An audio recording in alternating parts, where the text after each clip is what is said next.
this video, we will see all the attractions not to be missed in Seville, the most important city in Andalusia.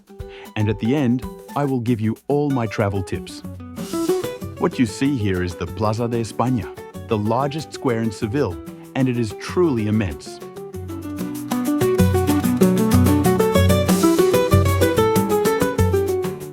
Built for the Ibero-American Exposition of 1929, the square is located in the Parque de Maria Luisa, one of the city's main parks.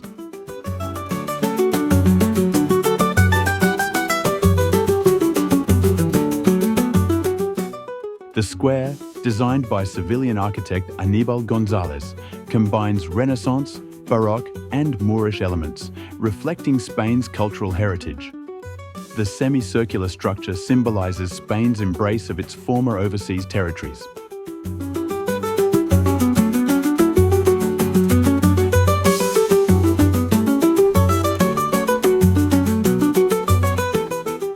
In addition to being one of the most beloved tourist attractions, the Plaza de España houses government offices and exhibitions.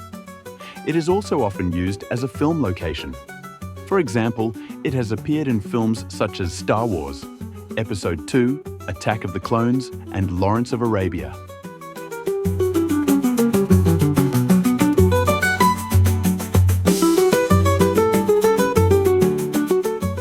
The square is crossed by a canal about 500 meters long, navigable with small boats, which is why it is also called the Venice of Seville. You can also rent a boat to sail the canal.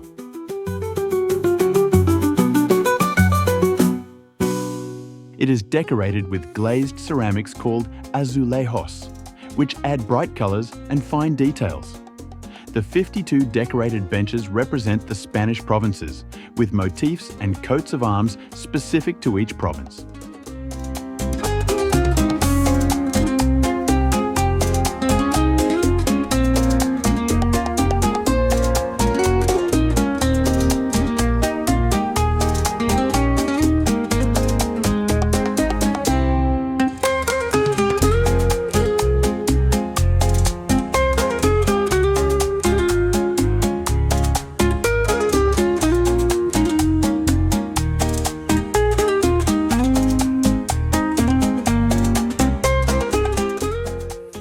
The bridges of the square, also decorated with azulejos, are reminiscent of the Venetian style.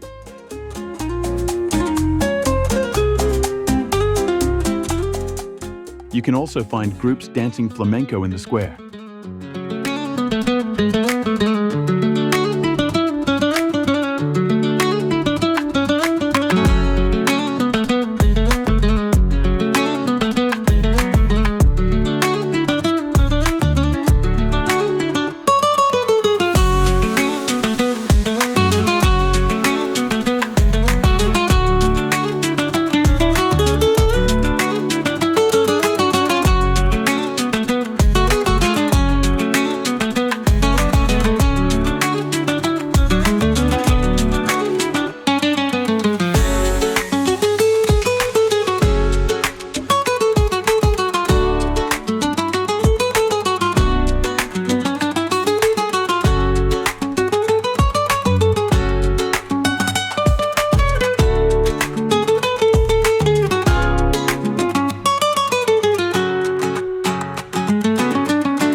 Another place to visit is the Plaza de Toros de la Real Maestranza de Caballería de Sevilla, commonly known simply as the Plaza de Toros or the Maestranza.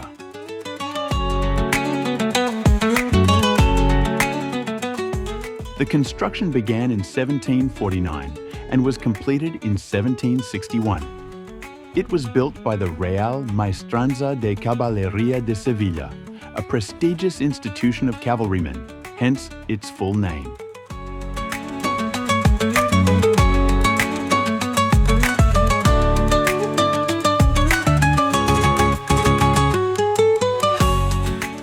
It's an excellent example of Spanish Baroque architecture.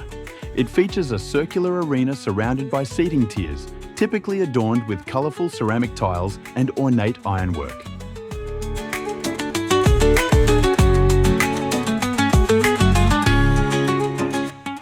It is one of the oldest bull rings in Spain and can hold 12,000 spectators.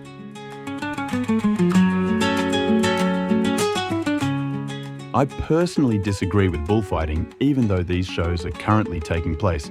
But this place also hosts concerts, cultural events, and other performances, ensuring that it remains relevant to contemporary civilian life.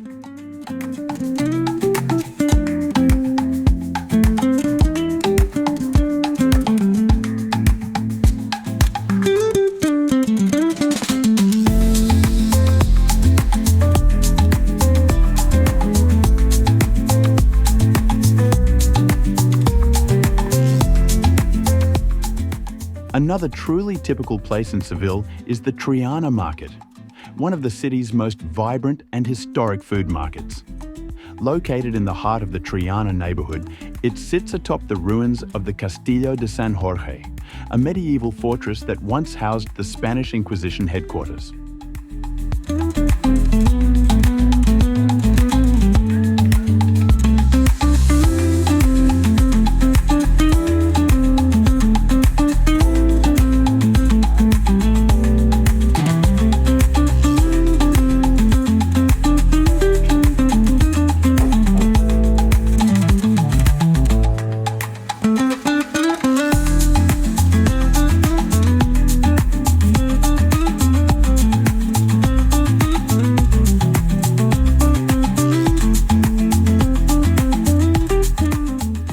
In this market, you can find many typical products of Andalusia, but also a lot of fresh fish. I recommend you come here to eat something typical of Seville.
Not far from the Triana market, located on the banks of the Guadalquivir River, there is the Torre del Oro.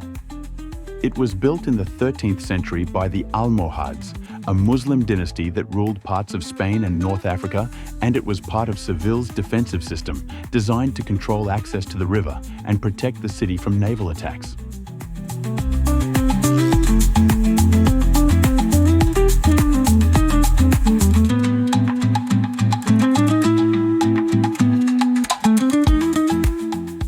The name Tower of Gold comes from the golden reflection it casts on the river, possibly due to a mixture of lime and straw in the original materials.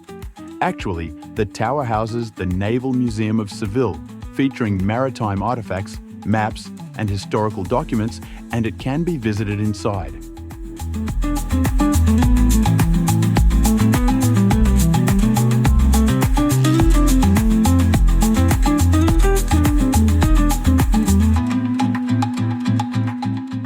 A place you absolutely must see is the Cathedral of Seville.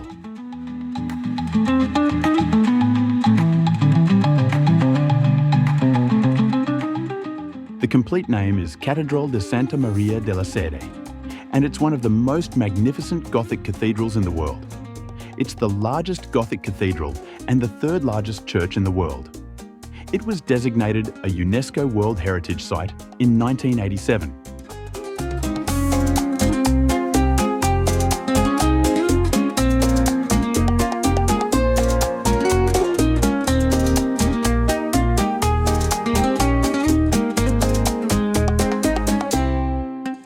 The cathedral was constructed between 1401 and 1506 on the site of a former Almohad mosque, with its minaret, called Giralda, being converted into a bell tower.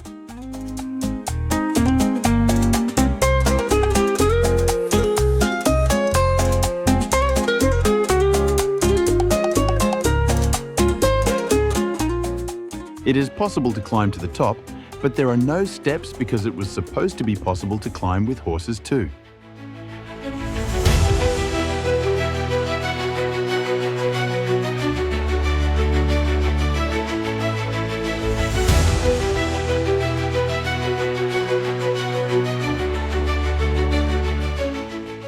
The cathedral is composed of 5 naves, distributed in pure Gothic style with apses, and an ambulatory, forming a perfect rectangular plan.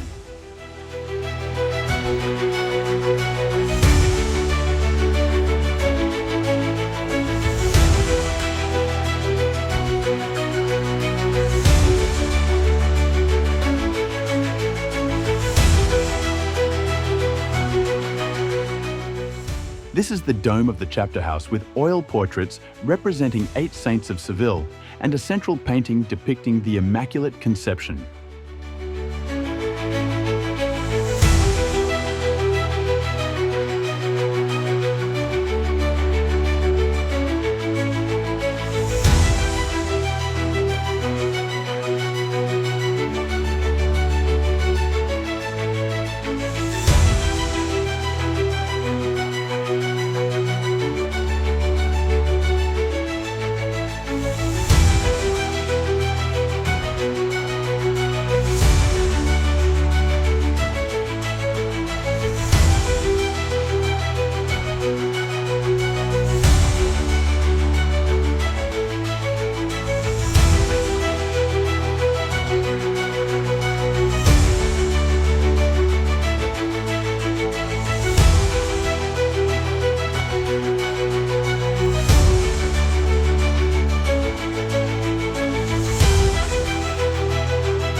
Inside the cathedral is the tomb of Christopher Columbus.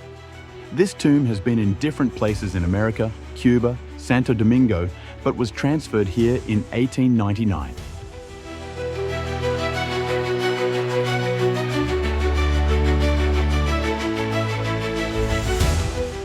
In October 2024, researchers from the University of Granada, led by forensic scientist José Antonio Lorente, claimed they confirmed definitively that the bones lying in the Seville Cathedral belonged to Columbus. The DNA analysis involved comparison with the remains of Columbus's son Fernando and his brother Diego. Another place you cannot miss is the real Alcázar de Sevilla, known for its blend of Moorish, Gothic, Renaissance and Baroque architectural styles. It is one of the oldest royal palaces still in use in Europe and has been designated a UNESCO World Heritage Site since 1987.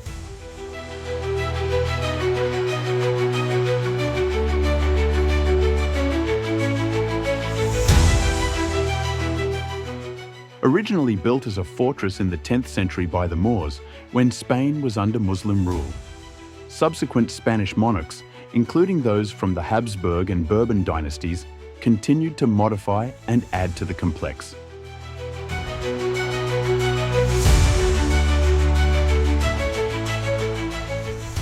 The Alcázar is still used as a royal residence when the Spanish royal family visits Seville. It has been a filming location for Game of Thrones, portraying the water gardens of dawn.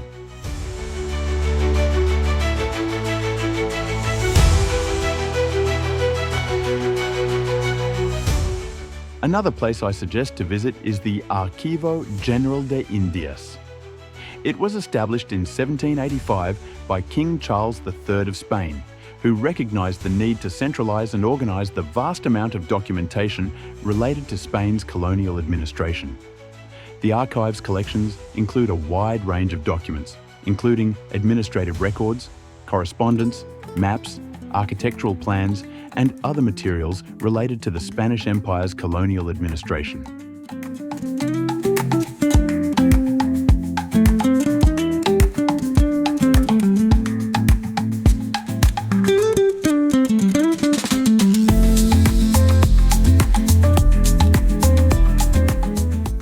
The last place I suggest to visit is the Setas de Sevilla, known as Metropole Parasol, a modern architectural structure. It's designed by the German architect Jürgen Meyer, and it is one of the largest wooden structures in the world.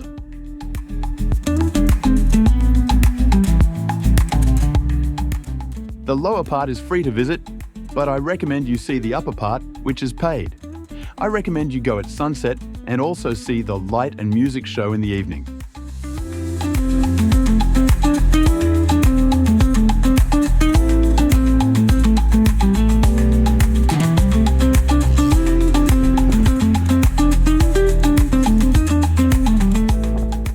At this point, I give you some advice to visit Seville at its best. The first advice is to book for all the attractions, especially the cathedral and the Alcazar. You save queues to enter and also risk not entering because access is limited.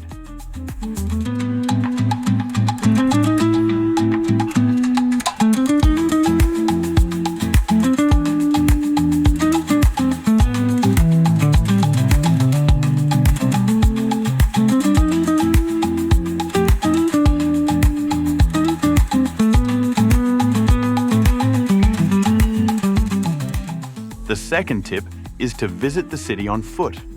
The most beautiful attractions are all concentrated in the center, and it is not even easy to access by car. In the center, there are also many places to eat typical products of Seville and Andalusia.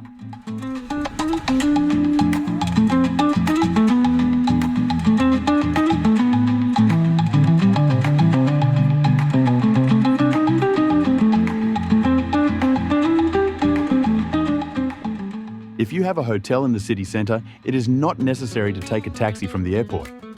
As soon as you exit the airport, take the bus with the initials EA, Especial Aeropuerto.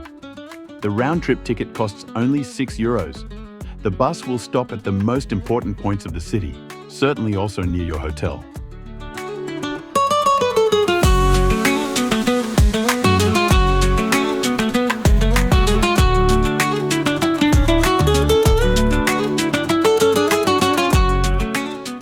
Don't forget to watch a flamenco show, the typical dance of Seville.